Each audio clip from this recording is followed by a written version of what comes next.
are our manual to experience Paramashivatva, experience the superconscious breakthrough in our life. And from that, we have the Vijnana Bhairava Tantra, which is another Agama, where Paramashiva himself reveals various techniques to manifest powers and powerful cognitions. Let us now listen to the Shastra Pramana, the scriptural reference for the power of third eye from the Vijnana Bhairava Tantra, verse number 34. Kapalantarmanonyasya tishthanmilitalochanaha kramena manaso dardhyat lakshayet lakshamuttamam. Paramashiva says, by fixing the mind on the inner space within the crown center, sitting stably without any movement, having the eyes closed in succession, by that stability of the mind in inner space through the power of third eye, one directly sees the ultimate goal, Lakshyam, having the vision beyond the sight that reveals any place or object, attaining the space of oneness with the source, Paramashiva. So with this beautiful Shastra Pramana, Paramashiva reveals the two steps for us to manifest this power. First, he says, bring the awareness to the crown center, which is visualizing Swamiji in our inner space. And next, Paramashiva tells us to bring the stability of the mind in inner space. And to do this, Swamiji has given us the chanting of the Mahavakya, a very powerful technique that will immediately remove all the clouding that is there, all the emotional fluctuations or the inner chatter that we are experiencing immediately. So let us now begin the manifestation. I request all the participants to now please close your eyes. Make sure you are closing your eyes with an eye band, as the dark feeling that you get when you close your eyes helps you bring the focus and awareness to the third eye. Yes, so now requesting all the participants to tie your eyes with eye band. We are going to be projecting the picture in just a moment. You can start chanting the Mahavakya and get into the oneness space with Swamiji, with Paramashiva. So let us start chanting the Mahavakya. Om Nithyananda Paramashivoham. And we are projecting the picture now. Paramashivoham Om Nithyananda Paramashivoham Om Nithyananda Paramashivoham Om Nithyananda Paramashivoham Paramashivoham Om Nithyananda Paramashivoham Om Nithyananda Paramashivoham Om Nithyananda Paramashivoham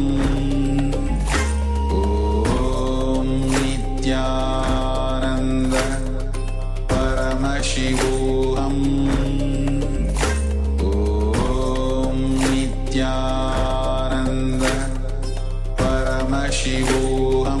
Paramashivoham